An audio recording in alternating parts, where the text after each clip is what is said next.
O que leva você a confiar em alguém? Ou dar uma chance para uma pessoa estranha numa situação que depende de confiança? Postura, jeito de falar, tem que ver o que ela faz para crer?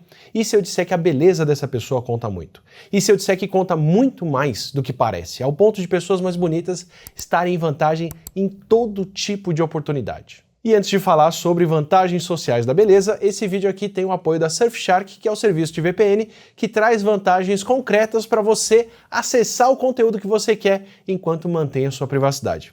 Por exemplo, eu vivo viajando para eventos, palestras e afins, e aí eu conto com a Surfshark quando eu acesso as redes de Wi-Fi de hotel e dos eventos, porque com o VPN o meu acesso é encriptado e eu fico com mais uma camada de proteção para poder acessar meus e-mails e outros serviços que têm dados sensíveis. Uma camada de proteção que é rápida, não tem engasgo, não mantém histórico de navegação e outros dados e já passou por auditorias. E como a Surfshark tem aplicativos e configurações para a maioria dos sistemas, e você pode usar quantos desses quiser ao mesmo tempo, fica super fácil de acessar o VPN do celular e do computador ou do tablet enquanto está trabalhando. Inclusive, você pode compartilhar sua conta com outras pessoas, o que torna o custo dela bem mais baixo.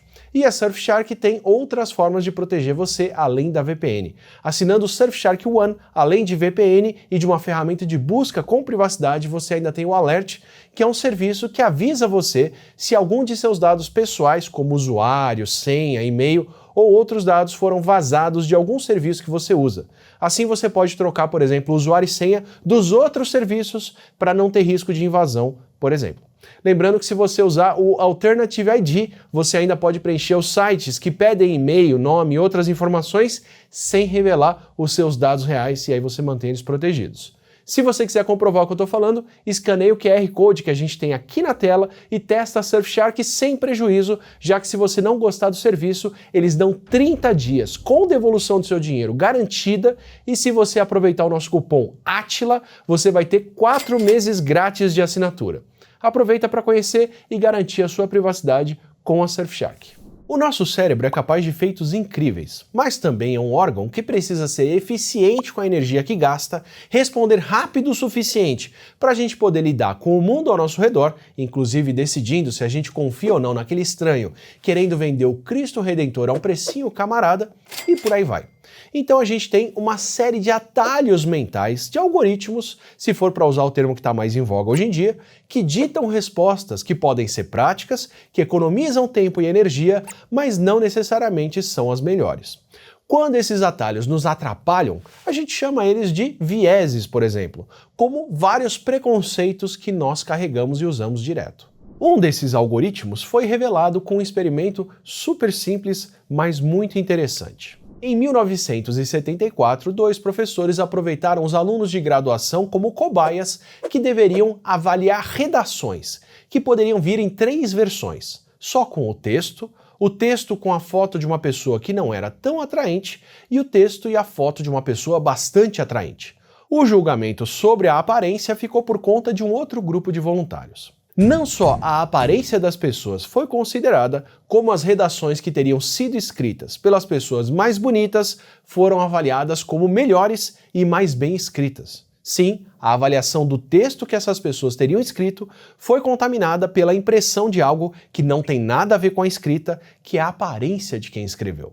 O fenômeno ganhou o nome de efeito de halo, porque é como se a impressão que a gente faz de uma característica, nesse caso a aparência das pessoas, criasse um efeito de halo ao redor de todo o resto que a gente checa, dando para eles o mesmo status. É um tipo de atalho mental que diz uma coisa do tipo, se essa pessoa é bonita, ela também deve ser competente. E a gente aplica de maneira tão intuitiva que nem percebemos. E pode servir para outras características, tipo eleger um atleta famoso para um cargo político, independente do que essa pessoa propõe se é interessante ou não. Ou dar valor para o que alguém fala aqui no YouTube só porque você gosta dessa pessoa por outros motivos que não são os argumentos. E claro, você pode estar se pensando aí, com razão, se esse não é o caso agora, se esse tipo de pensamento foi dirigido a mim, antes de tudo, obrigado pela confiança, mas o que eu faço para corresponder a ela por aqui é citar fontes e trazer especialistas. Assim você não depende só da sua impressão de mim e pode checar o que eu estou falando. Mas voltando ao efeito de halo. Beleza é uma coisa subjetiva que a gente poderia fazer vídeos e mais vídeos discutindo aqui, por exemplo, o que é belo para alguém, ou qual é o valor biológico de se escolher pessoas bonitas, ou de nos sentirmos atraídos por elas. Mas o que importa nesse vídeo aqui é que, considerando alguém bonito ou atraente, a gente está dando muito mais valores do que parece. Esse halo pode ter efeitos muito maiores do que a gente imagina. Pessoas mais bonitas despertam, inclusive, mais confiança, principalmente em situações superficiais, onde a gente não tem outros motivos externos para saber em quem podemos confiar mais ou confiar menos. Em um outro experimento, um tipo de jogo de laboratório bem simples, que é feito com duas pessoas, elas deveriam escolher se confiavam ou não nos competidores o suficiente para topar cooperar. Você, pessoa A, recebe o valor em prêmio. O que você repassar desse valor para outro participante, que é a pessoa B, vai ser triplicado. E aí a pessoa B escolhe quanto do que ela recebeu, ela devolve para você, sem obrigação de devolver nada, nem chances de você reclamar. Do ponto de vista mais racional, ou mais desconfiado pelo menos, como a pessoa B não tem obrigação nenhuma de devolver nada, o mais garantido para a pessoa A que recebeu o prêmio seria não passar nada adiante, já que ninguém garante que você vai receber aquilo de volta. E o mais egoísta do ponto de vista da pessoa B seria ficar com o valor todo, já que a pessoa A não pode fazer nada a respeito disso. Então, qualquer valor passado de A para B é tido como um sinal de confiança, de que a pessoa A acredita que a pessoa B vai pensar nela e devolver um tanto. Enquanto o quanto a pessoa B devolve é um sinal do quão confiável ela é ou do quão confiável ela quer parecer. Na média, em experimentos feitos ao redor do mundo, as pessoas que estão na posição A e recebem o prêmio investem repassando metade do que recebem para a pessoa B. Esse investimento dificilmente se paga, já que a média de devolução das pessoas na situação B é de 80% a 95% do que recebem, ou seja, não costumam devolver mais do que foi passado para elas, mesmo isso tendo sido triplicado. E mudanças ao redor desses valores, quando as pessoas na situação A ou B devolvem mais ou menos do que a média, viram indicações de confiança. Como quando alguém passa mais do que a média para um parente, ou alguém do seu grupo, alguém da sua religião e por aí vai. E adivinha como a beleza conta nessa relação, ou melhor, como a atratividade conta, em um estudo que fez esse tipo de jogo entre participantes, mas comparou não só quanto dinheiro mandavam em cada rodada, como também o quão atraentes essas pessoas eram avaliadas por outras. Participantes mais atraentes na situação B receberam significativamente mais dinheiro, ou seja, mais confiança das pessoas. Pelo menos parte dos participantes julgaram os outros com base nas aparências e pessoas mais atraentes receberam um tratamento melhor julgando um livro pela capa, como lembra o título de um dos trabalhos que testou isso. E esse tipo de teste foi confirmado em bem mais de um estudo. Ainda tem outros estudos vendo esse tipo de reflexo em áreas que surpreendem e são de deixar alguém menos favorecido esteticamente deprimido. Como as pessoas mais bonitas são vistas como mais confiáveis ou até como mais virtuosas, elas costumam chegar a receber sentenças mais leves em julgamentos. Em julgamentos simulados, que são aqueles feitos para analisar como as pessoas de um júri se comportam e pensam, réus mais atraentes receberam sentenças mais leves em crimes que vão de assaltos a várias formas de violência. Até votos em eleição também são votos de confiança. E aí o que você espera? Comparando como as pessoas julgavam as fotos de candidatos do Senado dos Estados Unidos depois de olharem para as fotos por só um segundo, candidatos que foram julgados mais competentes só de bater o olho também foram os candidatos eleitos, na maioria dos casos. E quanto mais competentes foram julgados em relação aos concorrentes, maior foi a diferença de votos nas urnas também. O que indica que se esse tipo de impressão ou inferência rápida e totalmente superficial, que a gente pode formar em menos de um segundo ao olhar para o rosto das pessoas, conta, isso pode ter influenciado até nos votos das pessoas. Mesmo em situações onde a gente depende de habilidades concretas que podem ser medidas e avaliadas, beleza parece ter um efeito, ou atratividade. Em experimentos onde as pessoas recebem oportunidades e são avaliadas pela competência em completar tarefas, como resolver problemas e quebra-cabeças, pessoas mais atraentes acabam sendo mais bem avaliadas e recebem mais pelo que fizeram.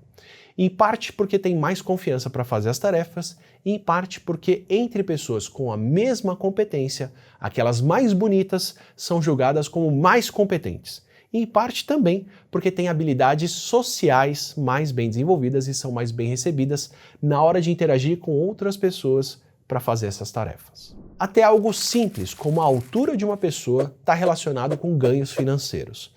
Entre trabalhadores nos Estados Unidos e no Reino Unido, pessoas mais altas são mais comuns em profissões de liderança e de administração, como executivos, enquanto trabalhadores de cargos que exigem menos formação ou mais trabalho manual, como serviços de limpeza e manutenção, têm uma altura abaixo da média.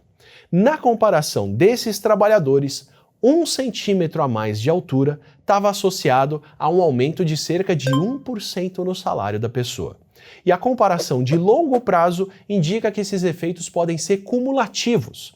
Por exemplo, comparando cadetes formados em uma academia militar americana com base só na foto deles na graduação, fotos julgadas por voluntários, como pessoas mais ou menos dominantes, e aí nesse caso a avaliação não era de quem era mais atraente, mas sim de quem tinha um porte mais atlético ou tinha mais cara de ser uma pessoa de sucesso que prevaleceria acima das outras, o que é bem subjetivo, mas foi bastante consistente entre avaliações. Também mostrou que aqueles julgados mais favoravelmente na formatura foram os que receberam mais promoções e chegaram mais ao posto de major, brigadeiro ou coronel mais de 20 anos depois. Ou seja, as oportunidades mais favoráveis com base nesse halo de pessoas dominantes podem ter aparecido ao longo da vida toda. Além da conclusão mais óbvia, a de que a aparência gera benefícios, os autores do estudo sobre confiança e investimento entre voluntários ainda especulam que esse tipo de comportamento se auto-reforça. Porque as pessoas naquela situação A que estão investindo nos participantes seguintes, apostando que vão devolver mais dinheiro do que receberam, se pessoas mais atraentes recebem esse tipo de tratamento preferencial da sociedade como um todo, então de fato elas vão ter mais oportunidades de sucesso ao longo da vida toda, especialmente em situações onde não tem experiência ou informação prévia e confiança é o que dita quem vai ter mais chances ou não de ir para frente. Ou seja, são pessoas que têm mais chances de sucesso e aí teriam mais chances de poder devolver aquele investimento com mais valor, o que vira uma profecia autoconcretizável. E dentro dessa lógica, vale dar mais oportunidade e apostar mais numa pessoa mais atraente simplesmente porque ela vai ter mais oportunidades. Vide quem foi mais promovido no exército ao longo de 20 anos. Não é à toa que a publicidade busca pessoas bonitas e que pessoas mais atraentes também têm um favoritismo em redes sociais. Não só elas vão ter mais atenção de seguidores, que vão ver o que oferecem como algo mais confiável dentro do efeito de halo, como também podem ter uma perspectiva mais favorável da vida, ou seja, vão receber mais atenção e mais investimento de publicidade. E aqui é uma conclusão minha na linha do vídeo de meritocracia. Para alguém que a vida inteira teve mais oportunidades, que recebeu mais votos de confiança e até mais investimento das pessoas com quem interagiu, é muito mais fácil achar que é só tentar que as coisas vão dar certo. E os incentivos para se manter atraente, especialmente em uma era e um meio com tanta exposição, são muito grandes. Nem tudo são flores também. Pessoas mais atraentes parecem sofrer mais de discriminações como estereótipos de que só chegaram onde chegaram pela aparência e também sofrem mais perseguições que poderiam ser classificadas como invejinha, especialmente na avaliação por pessoas do mesmo sexo que não são tão atraentes. Até no caso dos julgamentos simulados, pessoas mais bonitas não foram favorecidas sempre. Em crimes que se beneficiam de aparência, como por exemplo fraudes ou crimes de negligência, pessoas mais atraentes foram mais punidas. E uma das conclusões sobre esses estudos é a de que talvez pessoas mais atraentes sejam submetidas a um padrão de escrutínio maior, onde a beleza conta. Afinal, se espera mais delas. Aí fica a pergunta sobre o que você escolheria: ser mais atraente e receber mais favores e mais cobranças ou não. E para terminar com uma reflexão que é um pouquinho mais profunda, tem um outro aspecto dessa história toda que vem de uma mistura de ambiente e genética que pode gerar conclusões bem cruéis. Para pegar o caso mais direto, onde dá para se falar a respeito disso, que é a altura. O estudo que faz a comparação de altura de profissionais nos Estados Unidos e no Reino Unido dá um outro fator além do efeito halo. Eles concluem que tem benefícios reais em contratar pessoas mais altas, já que, abre aspas para o que eles falaram, altura está positivamente relacionada à habilidade cognitiva, e crianças mais altas tendem a ter melhor pontuação em testes de habilidades mentais, e aí essa pontuação maior explicaria uma grande proporção dos benefícios da altura na renda. Fecha aspas. Ou seja, pessoas mais altas seriam mais bem dotadas cognitivamente e por isso teriam melhores salários.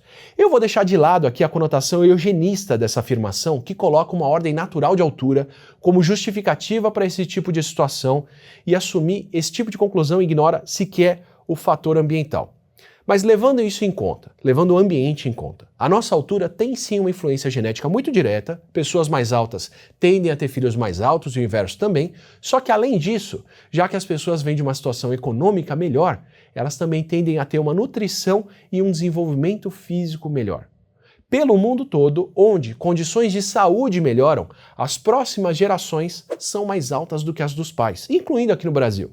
Então, quando a gente vê pessoas mais altas em cargos mais altos e mais bem pagos, também tem aí o chefe de empresa de 1,90 m, que também é filho do dono da empresa e que não só teve condições de crescer mais, como recebeu uma educação muito mais cara e com muito mais condições de se dedicar só aos estudos. E que vem de mais de uma geração favorecida por ser mais alta e que por isso mesmo teve condições de ser ainda mais alta. Vale ver o vídeo de meritocracia, onde eu discuto a diferença que o ponto de partida pode fazer entre gerações. Então isso levanta o mesmo tipo de questão sobre pessoas mais atraentes. Será que elas têm menos problemas de desenvolvimento e mais condições de cuidar da aparência ou de fazer cirurgias plásticas? E o quanto esse favorecimento também não é um favorecimento do status socioeconômico por várias gerações? Se o efeito de halo vale até para o histórico criminal das pessoas mais atraentes não só vão ter mais oportunidades, como vão receber menos punições pelo que fizerem de errado. Então, parabéns para você que é um feio ou uma feia de sucesso. O mérito não só é todo seu, como o jogo foi todo contra. Se você curtiu essa conversa e quer outras por aqui, sem efeito halo de aparência de quem vos fala, aproveita, se inscreve aqui no canal, assim você recebe os próximos vídeos e os próximos não ficção. A gente se vê no próximo deles.